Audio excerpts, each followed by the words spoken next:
आलमी मालियाती इदारे IMF और पाकिस्तान के दरमियान वर्चुअल मुज़ाकरात आज से शुरू होंगे।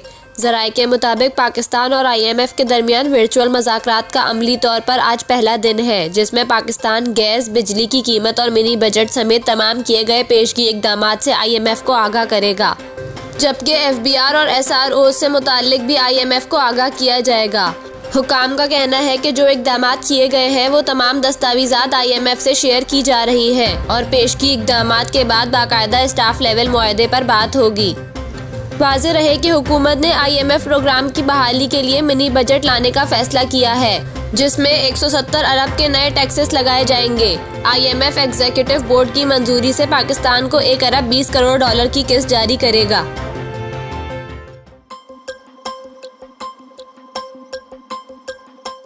मुस्लिम लीग नून से ताल्लुक़ रखने वाले वफाकी वज़रा ने बगैर तनख्वाह काम करने का फैसला किया है। वज़ीर आज़म शहबाज शरीफ की 83 अरकान पर मुश्तमिल वफाकी काबीना के नून लीगी अरकान ने वज़ीर आज़म से मुलाकात करके बगैर तनख्वाह काम करने का कहा है। वफाकी वज़रा ने यह फैसला मुल्क को दरपेश मुआशी मुश्किल हालात के पेश नज़र कौमी जज्बे के तहत किया है। ख्याल रहे कि वज़ीर आज़म शहबाज शरीफ की काबीना में शामिल 34 वज़रा में से 12 का ताल्लुक नून लीग से है और 7 वज़राए मुमलिकत में से 3 मुस्लिम लीग से ताल्लुक रखते हैं। मुस्लिम लीग नून के वफाकी वज़रा और वज़राए मुमलिकत रज़ाकाराना बुनियादों पर काम करेंगे और तनख्वाह नहीं लेंगे। वज़ीर आज़म की काबीना में 38 मुआवनीन खुसूसी शामिल हैं, जिनमें से वज़ीर आज़म 14 मुआवनीन खुसूसी की बिला मुआवजा काम करने की दरख्वास्त मंजूर कर चुके हैं।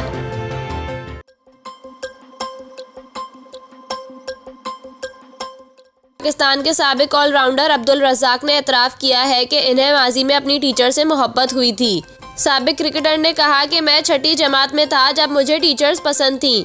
मुझे टीचर से प्यार हुआ था, लेकिन मुझे शादी नहीं करनी थी। लीग स्पिनर यासिर शाह से जब यही सवाल पूछा गया तो इसके जवाब में अब्दुल रज़ाक ने कहा कि यासिर को तो किसी से भी प्यार हो जाता है, इसे तो ड्राइवर से भी प्यार हो जाएगा। अब्दुल रज़ाक ने मजीद कहा कि T20 में लुत्फ आने की वजह इस फॉर्मेट की स्पीड है। T20 तेज खेला जाता है, इसी में मजा आता है। इसके अलावा साबिक ऑलराउंडर ने अपने कपड़ों पर तबसरा करते हुए कहा कि मेरी हिम्मत है, मैं इतना बड़ा कोट पहना हुआ हूँ। शो में मौजूद अदाकारा मरियम नफीस बोली कि मुझे कभी किसी टीचर से मोहब्बत नहीं हुई, उन्हें हुई होगी तो मैं कुछ कह नहीं सकती।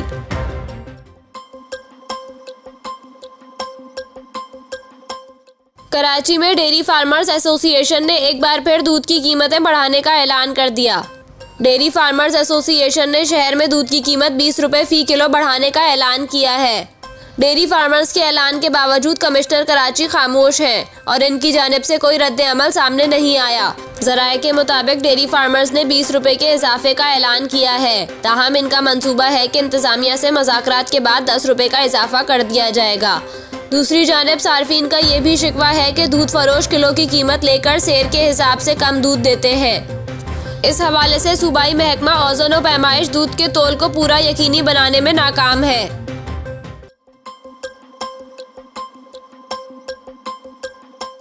HBL PSL की टीम मुल्तान सुल्तान्स के खुशदिल शाह का कहना है कि मेरी बारी लेट आती है, लेकिन कोशिश होगी कि फैंस के लिए जितना हो सके चौके छक्के मारूं। खुशदिल शाह ने कहा कि लाहौर कलंदर्स के खिलाफ PSL का पहला मैच बहुत अच्छा हुआ। हार जीत खेल का हिस्सा है, लेकिन कोशिश होगी कि आइंदा मैचेस में भी अच्छी कारकर्दगी दिखाएं। उन्होंने कहा कि होम ग्राउंड और होम क्राउड का फायदा होता है, लेकिन PSL की तमाम टीमें अपने मुल्क की हैं। PSL में सब टीमों को सपोर्ट मिलती है। मुल्तान ने अपनी टीम को भी बहुत सपोर्ट किया है। हमारी कोशिश होगी कि हम अपने होम ग्राउंड पर बाकी चारों मैचेस जीत जाएं। खुशदिल का कहना था कि PSL मेरे लिए बड़ी अहमियत रखती है, ये दुनिया की नंबर 1 लीग है। कोशिश है कि PSL में अच्छी कारकर्दगी दिखाऊं और कौमी टीम में कमबैक करूं। उन्होंने कहा कि लाहौर कलंदर्स की बॉलिंग लाइन बहुत अच्छी है। हारिस रऊफ और शाहीन आफरीदी पाकिस्तान के ही नहीं दुनिया के बेहतरीन बॉलर्स हैं। कोयटा ग्लैडिएटर्स के खिलाफ मैच में गलतियों को नहीं दोहराएंगे और अच्छा कमबैक करेंगे।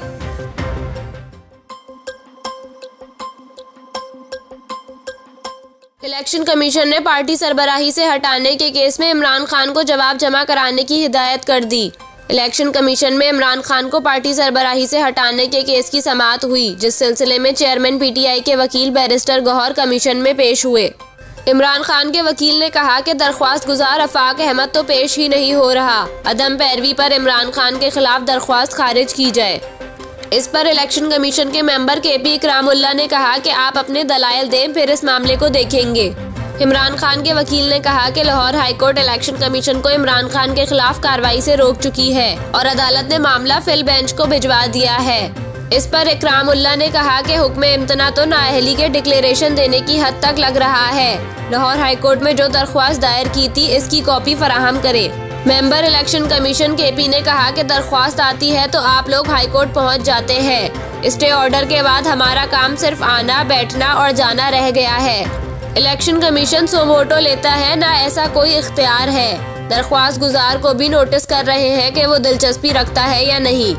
बाद अज़ां इलेक्शन कमीशन ने केस में इमरान खान को जवाब जमा कराने की हिदायत करते हुए मजीद समाअत 7 मार्च तक मुलतवी कर दी।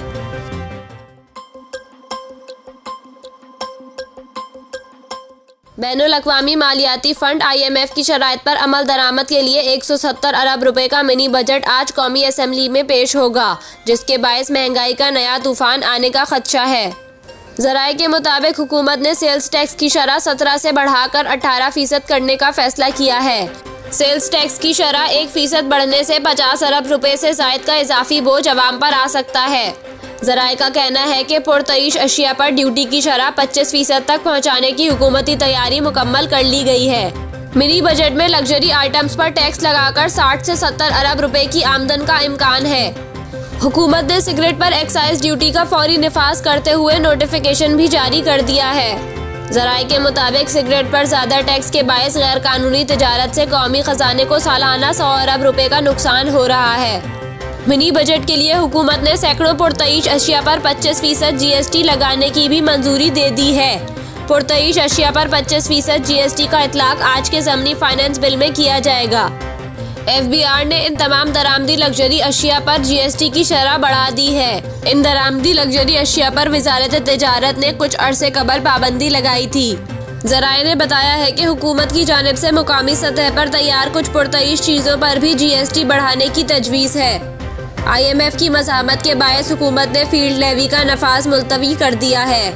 ख्याल रहे कि हुकूमत ने मिनी बजट ऑर्डिनेंस के जरिए ना लाने का फैसला कर लिया है और अब ज़मनी फाइनेंस बिल कौमी असम्बली और सेनेट का इजलास बुलाकर मंजूरी के लिए पेश किया जाएगा।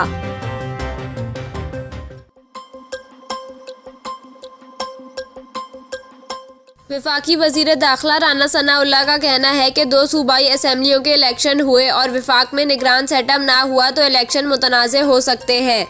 वजीर दाखिला ने कहा कि आइन में इलेक्शन के लिए 90 दिन का ज़रूर जिक्र है, लेकिन फ्री एंड फेयर इलेक्शन भी आइन का तकाजा है। 2 असम्बलियों के इलेक्शन हुए और विफाक में केयर टेकर सेटअप ना हुआ तो इलेक्शन मुतनाज़े हो सकते हैं। वजीर दाखिला का कहना था कि इलेक्शन में हार की सूरत में इमरान खान हम पर इल्ज़ाम लगाएंगे कि निगरान सेटअप नहीं था और इन्होंने असर रसूख इस्तेमाल किया। इस सूरत हाल में इलेक्शन कमीशन को बेहतर फैसला करना चाहिए। नया इलेक्शन इस्तेहकाम का बायस बनना चाहिए, ना कि नए धरने और अफरा तफरी का। राना सनाउल्लाह का कहना था कि मामला इलेक्शन कमीशन और अदालत के दरमियान है। इलेक्शन कमीशन नजरसानी का कह सकता है और इलेक्शन भी करा सकता है। हमारी राय है कि कौमी और सूबाई इलेक्शन एक साथ होने चाहिए। शफाफ इलेक्शन में कोई चीज़ हायल है तो इसका तदराक करना इलेक्शन कमीशन की जिम्मेदारी है। इनका कहना था कि टिरियान केस में इमरान खान को नाअहल होना है तो अपनी गलती से ही होना है। तो शाखाना की घड़ियां क्या मुस्लिम लीग नून ने कहा था कि चोरी करें, जाली रसीदें बनाएं, ये सब इमरान खान का अपना किया धरा है।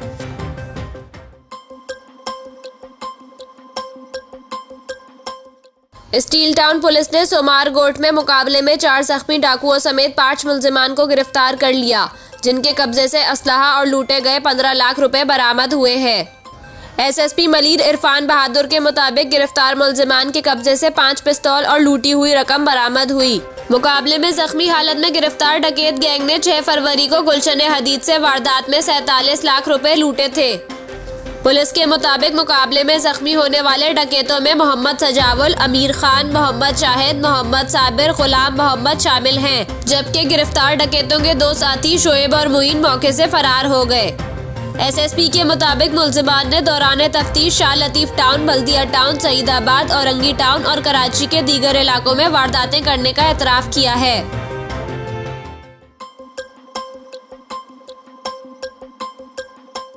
हुकूमत ने अवाम पर पेट्रोलियम मसनूआत की कीमतों में 32 रुपए फी लीटर इजाफे के जरिए महंगाई का बम गिराने का फैसला कर लिया है, जो कल जुमेरात 16 फरवरी से मुतवक्के है।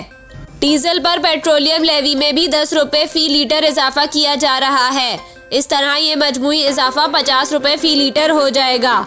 इसकी बुनियादी वजह डॉलर की शरह मुबादला में बढ़ती हुई बेकाबू कदर बताई जा रही है, जो तकरीबन 272 रुपए का हो गया है। मुतालिका हुकाम और सनती ज़राए के मुताबिक पेट्रोल की कीमत 12.8% इजाफे के साथ 281.87 रुपए और डीजल 12.8% इजाफे के साथ 262.8 रुपए से बढ़कर 295.64 रुपए फी लीटर हो जाएगी। ये कीमतें टैक्सों के हुजूम पर अखज़ की गई है। डीजल पर लेवी जो 40 रुपए फी लीटर है, वो 10 रुपए इजाफे के साथ 50 रुपए फी लीटर हो जाएगी। इन इजाफों से 850 अरब रुपए हासिल करने का हदफ है, लेकिन इस मद में शॉर्टफॉल का तखमीना 250 अरब रुपए लगाया गया है। हुकूमत यकम ता 15 फरवरी पेट्रोलियम मसनूआत के नरखों में 35 रुपए फी लीटर गैर मामूली इजाफा कर चुकी है।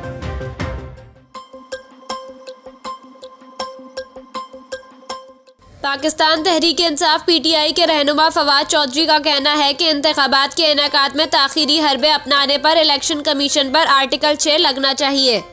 एक बयान में फवाद चौधरी का कहना था कि आर्टिकल 6 की खिलाफ वर्जी पर चीफ इलेक्शन कमिश्नर को गिरफ्तार करके जेल भेजना चाहिए। दूसरी जानिब PTI रहनुमा असद उमर का कहना है कि अगर हुकूमत इलेक्शन की जानिब जाती है तो फिर जेल भरो तहरीक की जरूरत नहीं, लेकिन हुकूमत ने गैर आईनी इकदाम किए तो फिर जेल भरो तहरीक के सिवा PTI के पास और कोई रास्ता नहीं होगा। असद उमर का कहना था कि हुकूमत जाबदार अफसरान को तैनात कर रही है, जिसके खिलाफ हाई कोर्ट से रुजू कर लिया है।